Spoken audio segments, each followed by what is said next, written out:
Bora simbora, turma. Acho que agora vai. A internet nunca pega de primeira. Sobrou um tempo por aqui, seguindo com esse trabalho de voluntariado, tentando propagar com vocês um pouco de conhecimento, trazendo as minhas análises.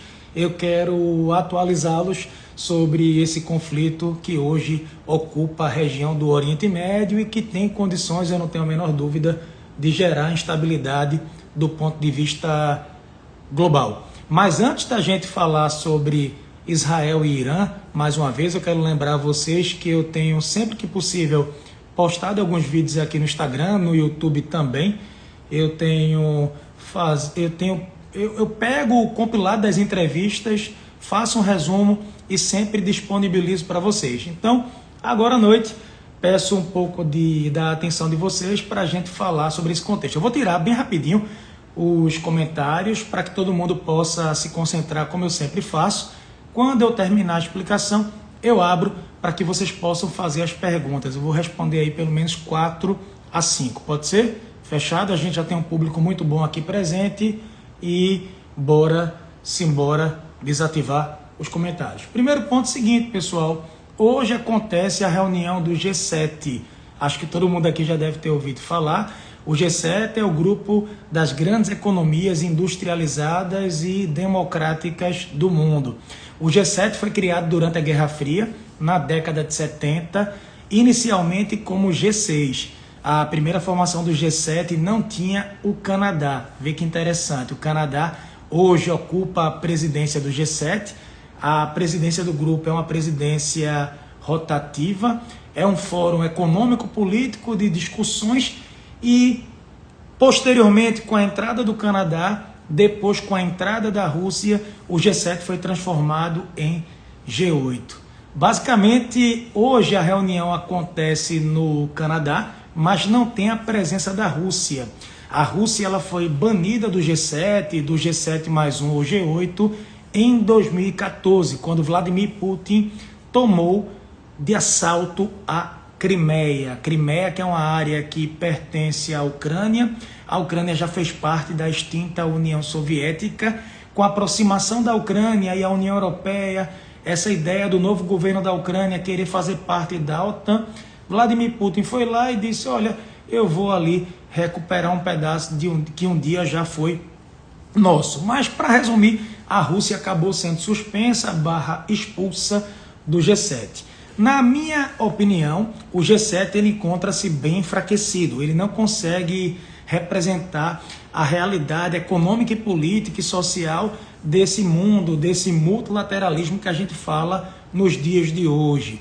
Exemplo, existe hoje uma discussão sobre o papel do G20.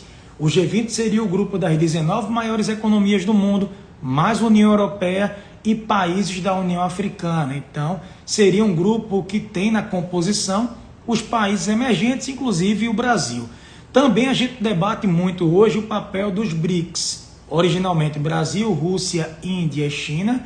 Depois BRICS com a entrada da África do Sul. E agora BRICS+, que a gente não sabe para onde é que vão. A gente não sabe para onde é que esse acordo vai, com a entrada do Irã, Arábia Saudita e companhia, a China pregando a expansão. Eu noto uma briga muito grande pelo protagonismo, para saber quem é mais forte ali, China, Índia e companhia. Mas, gente, onde é que eu quero chegar? G7, você tem Alemanha, Canadá, Estados Unidos, França, Itália, Japão e o Reino Unido. Não tem China, não tem Índia, não tem Brasil. E hoje o Donald Trump, ele chegou no Canadá dizendo, olha, eu penso que o G7 ele já deu o que tinha que dar. A Rússia precisa ser reintegrada. Foi um erro expulsarmos a Rússia naquele contexto. E a China também deveria ser integrada. Então, ele já chegou na reunião do G7 desacreditando o contexto do grupo.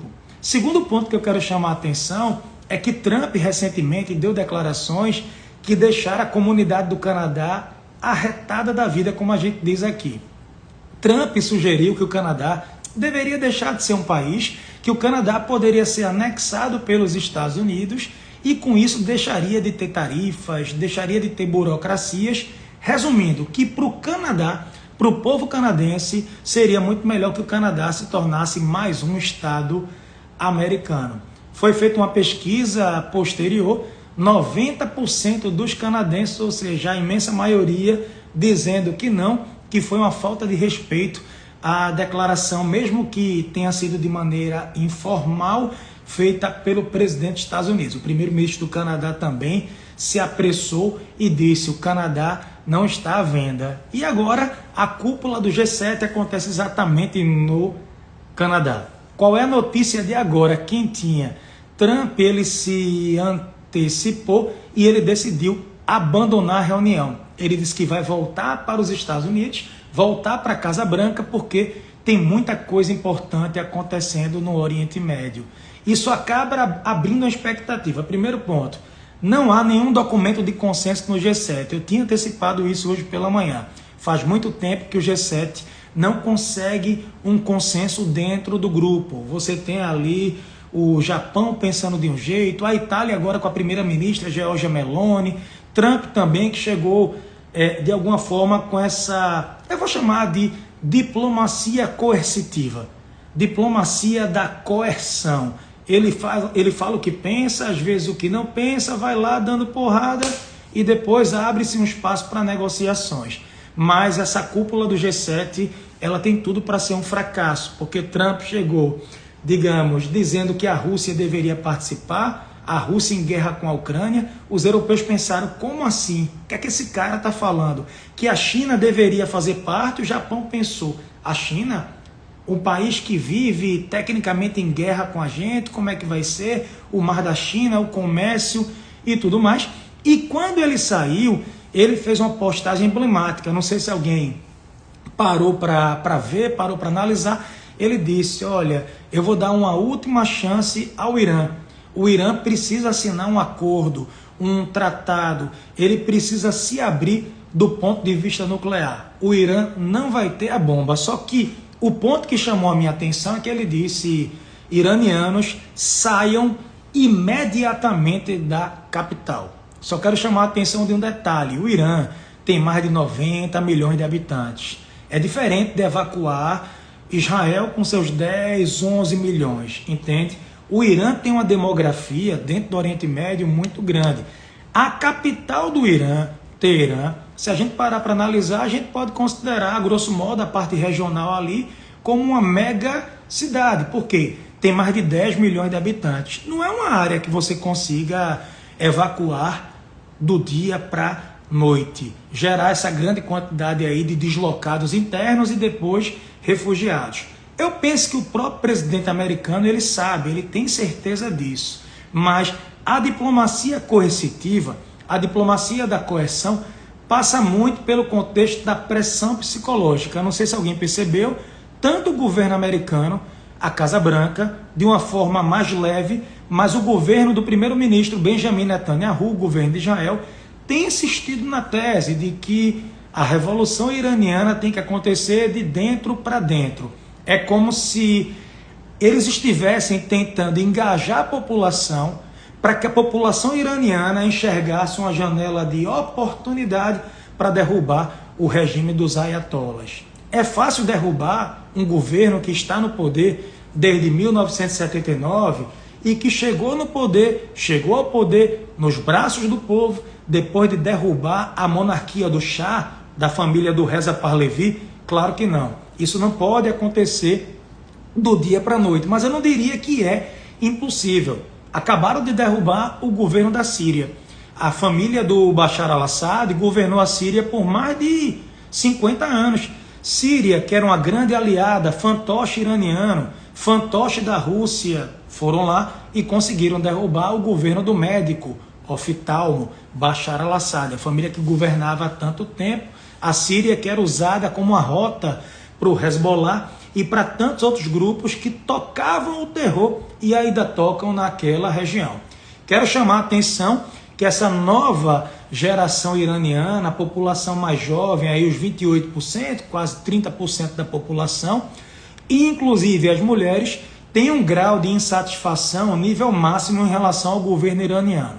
Inflação, corrupção, a falta do bem-estar social e principalmente algo que é muito caro à população: a falta de liberdade política. Hoje mostraram uma estatal iraniana sendo bombardeada, sendo atacada. A imprensa iraniana, ela é 100% ligada ao governo. O Irã tem eleições para presidente, como eu disse para vocês. Tem eleições para o parlamento. Mas basicamente quem decide quem pode ou não ser candidato é o conselho formado pelo guardião, os guardiões que seriam os ayatollahs. Então, eu penso que sim, o Irã pode estar perto de experimentar uma mudança política interna, não para agora, mas para os próximos anos. Benjamin Netanyahu é um consenso, é um cara muito querido. Não, eu venho falando sobre isso aqui há quanto tempo, pessoal? O governo de Israel é um governo frágil. Benjamin Netanyahu, ele segue como primeiro-ministro há tanto tempo, porque tentaram substituí-lo há pouco tempo, mas o governo de coalizão, eu avisei aqui a vocês, o vídeo está guardado, não duraria, não durou um ano. Minorias se juntaram para tentar tirar o primeiro-ministro, acusado de corrupção, problemas seríssimos em relação à Cisjordânia. Ele vem gerando tensões em 60 anos, atenção, em 60 anos, Israel não conseguiu acabar com o terrorismo dentro da Cisjordânia e vem aumentando a presença naquela região.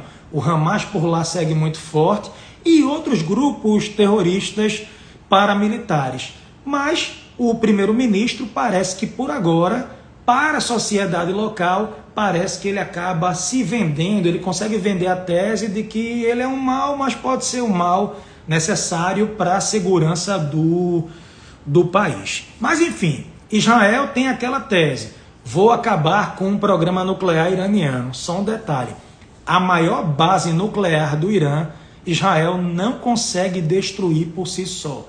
É uma base que fica dentro de uma montanha. Só quem tem uma bomba capaz de penetrar nessa base nuclear, que eles chamam de Fordo, é uma bomba usada pelos Estados Unidos e somente os americanos, o único aliado de Israel que teria condições de carregar essa bomba, utilizar essa bomba, essa tecnologia para atingir essa base nuclear, os americanos. Só que se os americanos fazem isso, eles entram de corpo e alma oficialmente na guerra. Trump já disse, eu não quero um alto custo, eu não quero entrar em mais uma guerra no Oriente Médio. Eu quero lembrar a vocês, as guerras que os americanos participaram recentemente no Oriente Médio foram terríveis. A guerra do Afeganistão, os americanos passaram mais de 20 anos tentando derrubar o regime dos talibãs. Saíram com os pés bateram em retirada. E os talibãs conseguiram. O grupo talibã voltou ao poder no Afeganistão. 20 anos de ocupação e não resolveram. Derrubaram Saddam Hussein no Iraque, o ditador Saddam Hussein, o eixo do mal, o cara que humilhou Bush pai. Lembram? Primeira Guerra do Golfo, início dos anos 90, os americanos prometeram derrubar Saddam Hussein, o homem das armas químicas, o eixo do mal. Ele não foi derrubado, acabou sendo derrubado por Bush filho. E me digam se a situação do Iraque com a derrubada de Saddam melhorou ou não. Eu vejo uma piora pontual. O crescimento daquele grupo, o Estado Islâmico pós-Saddam, porque criou-se um vazio de poder. Então a Guerra do Golfo também acabou sendo desastrosa. A história mostra que intervenções estrangeiras dentro do Oriente Médio, em alguns casos, podem gerar um cenário de conflitos prolongado, um cenário pior. Numa área que concentra o petróleo, maior província de gás, canal de Suez, posição geográfica estratégica, berço de tantas civilizações, cada qual se sentindo no direito de falar, esse pedaço de terra me pertence, à minha civilização. E esse é um conflito que parece não ter fim. Eu acabei de achar uma obra que eu queria recomendar a vocês, confesso que eu não parei para ler ainda, o e-book é até carinho, ele tem custado aqui, a capa dura perto de $64, é um livro chamado A Arte de Governar 2.0, escrito pelo Dennis Ross, Statecraft 2.0. O que a América precisa para liderar em um mundo multipolar? Eu gostei muito da apresentação do livro, porque ele fala dessa diplomacia coercitiva e mostrando alguns cenários possíveis para o Oriente Médio. Obviamente que quando eu acabar a leitura eu vou fazer uma análise e eu prometo tentar. Lembrem-se que meu tempo está um pouco mais escasso, né? Família, escola. Aqui eu faço um trabalho de voluntariado que eu queria ter mais tempo para entrar ao vivo aqui com vocês. Eu estava um pouquinho em falta, estou tentando voltar na medida possível, porque eu sei que tem muita gente que prestigia, que valoriza, e sei o quão importante a gente pode, de repente, fazer, o que é que a gente pode desenvolver, tá bom? Eu estou ativando aqui os comentários para que vocês possam perguntar. Eu vou trazer algumas curiosidades militares que eu sei que algumas pessoas gostam. A instalação nuclear que eu disse para vocês, mais fortemente fortificada do Irã, Fordo, construída dentro de uma montanha. Os iranianos foram espertos. Eles construíram essa base militar nuclear bem dentro da montanha, porque eles viram o que aconteceu no Iraque. Bem no comecinho dos anos 80, os americanos bombardearam, junto com Israel, uma base que o Iraque queria desenvolver a bomba atômica, só que a base era superficial, na superfície, bombardearam rapidinho. O Irã parece que aprendeu e pensou, eu quero fazer a bomba, eu vou fazer bem no fundo, bem dentro de uma montanha, porque ninguém conseguirá destruir. Lembrando, o Irã, ele é signatário de um tratado para não proliferação de armas nucleares, um tratado morto, não serve de nada.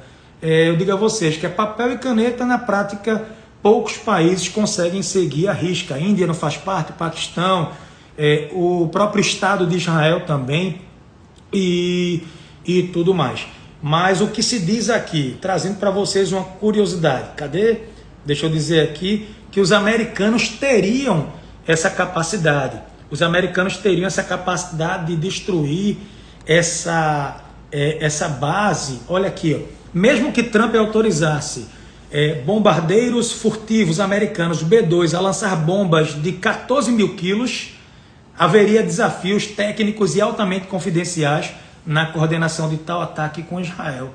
Então não é simples para os americanos entrarem de corpo e alma em mais uma guerra, usando instrumentos, armamento pesado, e quem garantiria que isso de fato poderia acabar com um programa nuclear iraniano? Não é algo tão simples de acontecer.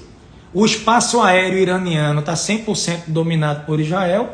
Eu não sei se alguém viu as imagens hoje, eu até postei lá no grupo alguns aviões iranianos sendo bombardeados ainda em solo, mas é o que eu disse para vocês, o Irã tem muito armamento pesado, o Irã tem muitas instalações bem lá no fundo, dentro das montanhas. É um país que é grande geograficamente para o tamanho do Oriente Médio, a gente coloca assim, mais ou menos no contexto do Amazonas, talvez maior, mas não dá para menosprezar.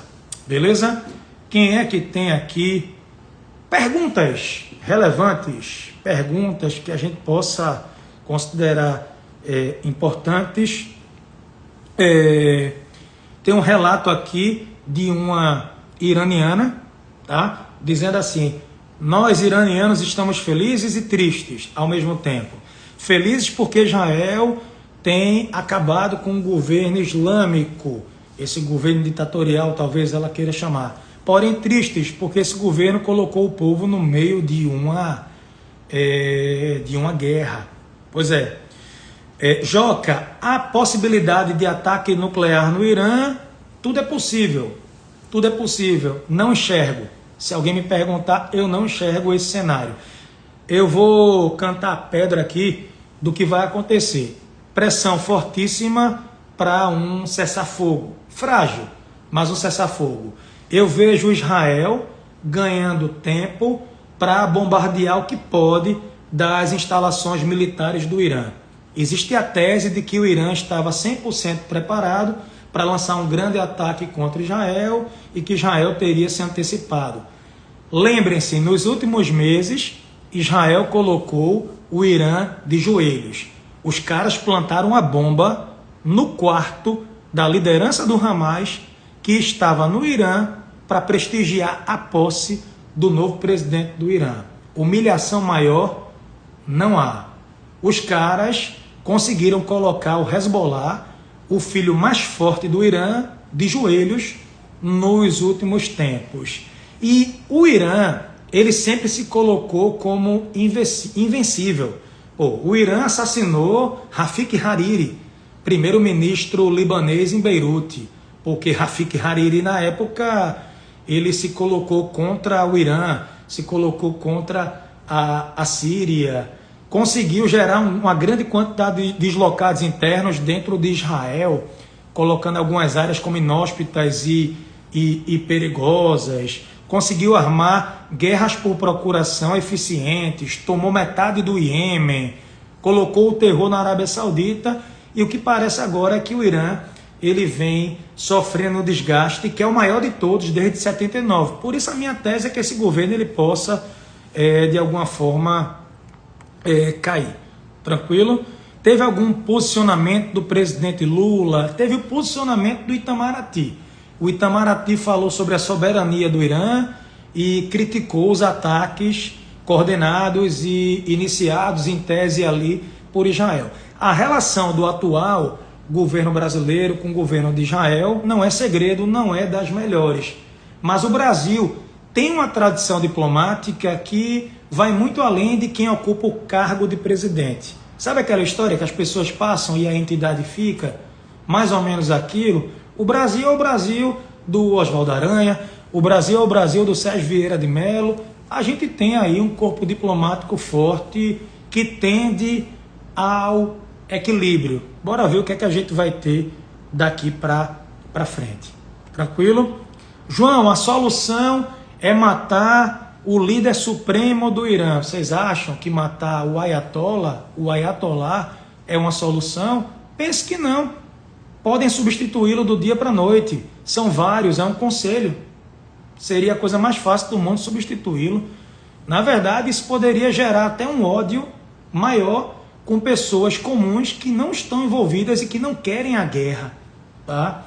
Simbolicamente, você assassinar o líder supremo, político e religioso, acaba fechando portas, acaba que as negociações ficam mais difíceis. Vocês podem até pensar diferente, mas aqui está a vivência de quem gosta muito. Eu gosto bastante de estudar Oriente Médio. A Turquia bem calada, né? O Erdogan, né? O presidente da Turquia é um autocrata, hein? Ele que elogiou bastante o Hamas nos últimos tempos, é um crítico a Israel. Eu tenho notado ele observando, tem uma crise econômica a Turquia muito forte, problemas internos. A Turquia é importante, é um peso pesado na região por controlar estreitos, tem população numerosa e é um país que recebe um número aí, milhões e milhões de refugiados, não é? Você acredita nessa movimentação militar? Na pior hipótese, quer dizer, na melhor hipótese, por semanas, mas eu diria meses. Mesmo cessar-fogo, gente, isso é inédito. Isso é inédito. Uma guerra direta, Israel e Irã. Pensem comigo, o Irã sempre se envolveu em guerras com Israel usando grupos por procuração, entende? Grupos que representavam o Irã. Agora a guerra é direta e quase total. Ambos não têm experiência com guerra prolongada, nem o Irã nem Israel. Todas as guerras que Israel participou foram guerras mais pontuais. Yom Kippur, que foi um desastre, 6 dias, acabou bem. Para Israel, Guerra de Suez, Guerra da Independência. A guerra mais prolongada que o Irã participou na idade recente foi contra o Iraque. 8 anos de guerra, 80 a 88, foi um desastre para o Irã. Tiro, paulada e bomba, caos total. Eu não vejo tanto espaço. Tem espaço para mediação diplomática, sem a menor dúvida, que tem espaço para uma mediação diplomática. Eu vejo que sempre a diplomacia ela não morreu, nem que seja uma diplomacia na base da porrada. Estou gostando desse termo, hein? Diplomacia da coerção. diplomacia coercitiva, de repente. Quem chamou muita atenção para isso foi o Thomas Friedman. Ele escreve para o New York Times. Qualquer solução para Oriente Médio, eu diria que não é fácil. Não é fácil. Tranquilo? Beleza? Pessoal, foi útil essa live? Deu bom aí para vocês? Conseguiram acompanhar direitinho? Fui didático. Minha preocupação é explicar com calma, trazer meu ponto de vista, sem ofender, tá? Por mais que algumas pessoas se sintam, porque querem que eu fale o que elas pensam, essa coerção moral é, acima de tudo, deselegante. Faz parte da democracia o amadurecimento pelo debate. Isso é tão bom, não é? Se alguém achar aqui que eu sou defensor de Benjamin Netanyahu, do governo israelense, não. Agora, eu volto a falar algo que polemiza. Israel é a única democracia ativa do Oriente Médio. Lá tem liberdade religiosa, lá tem liberdade de pleito político, liberdade de imprensa, liberdade de movimentos, não é? Direitos individuais. Não dá para a gente colocar no mesmo patamar de outros países. Essa é a verdade. Apesar do primeiro-ministro ser tão criticado, mas ele pode ser trocado a qualquer momento. Basta existir uma movimentação, digamos assim, interna. Não é isso? Beleza? Firme? Tá bom, pessoal. Vou deixar esse vídeo salvo. Grande abraço para vocês. O vídeo também vai para o YouTube. Quem puder compartilhar, não mereço, mas agradeço. Fica disponível. Quem quiser conhecer também um grupo fechado que eu tenho, é opcional. O link fica na bio. Mas também, se quiser acompanhar só por aqui, tá tudo certo. Nada errado. Beleza? Beijão. Simbora. Saúde e paz. Valeu.